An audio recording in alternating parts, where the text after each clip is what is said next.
Hello, friends.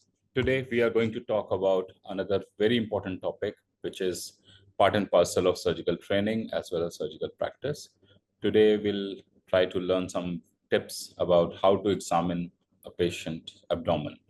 And abdomen, for any general surgeon, for any surgeon, I think it's one of the main area of our playing field. And most of the diseases which we get is pertaining to abdomen.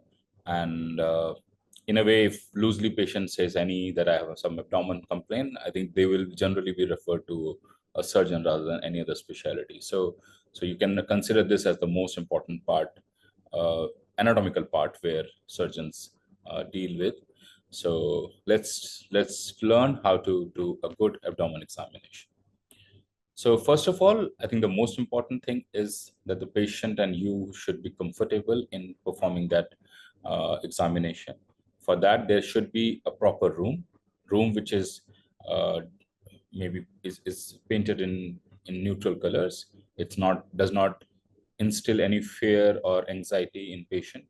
Patient feels comfortable in that room. It should be brightly lit, or it should be having naturally lit atmosphere, and it should be private. It should be secure. It should not have any fear that people might be peeping from here and there. So many places we see that just curtains are provided, and in a normal room, I think that's not a very good idea. The room should give you a proper sense of security and privacy. So because then only patient will be able to relax, and you'll be able to elicit those findings which you may not or you may miss when the patient is, let's say, a little more anxious and he's guarding and he's trying to hide things. Okay, so that is important. There should be a chaperone available in any condition. Normally, we are told that only for female patient, but I will tell you that for any examination you do, you should have a chaperone along with you. For males, also for females, also of the same gender. Okay, so that is important. Uh, the light should be natural light, ideally, or it should be a white light, neutral light, not focusing light. Should not cause much shadows around. So that light should be good. Patient should be exposed from for abdomen examination from nipple to mid thigh, but again, because we respect the privacy of patient, we will examine all the parts from nipple to mid thigh, but we can cover them when we are not examining that particular part. So for example, if you're not examining genitalia, you can keep them covered. If you're not examining the nipples or the breast area, you can keep them covered. But make sure you examine all the parts before saying that my examination is complete. So that is what about exposure.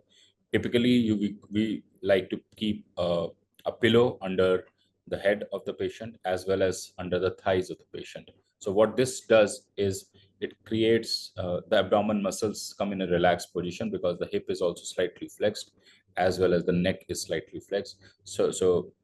In that posture, the abdomen muscles are relaxed and they're neutral position.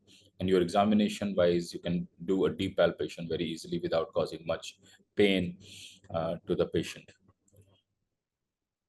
Very important thing is before we start examining, okay, you by this time you have had taken the history of the patient, so you have some things in mind, you have some differentials in mind.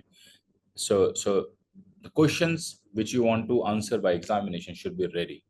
So for example, if we let's just say we are seeing a case of inguinal hernia, by history it appears like it's inguinal hernia. So the question in my mind while before going to examination will be, okay, is this an inguinal hernia or a femoral hernia? Is this a direct hernia or an indirect hernia? Is this a single hernia or bilateral hernia? Things like this. So these questions should be there in my head before I start examining, because then only I'll be able to focus on those tests, on those maneuvers while doing the examination. So based on the case, you should have the questions ready in your mind. For example,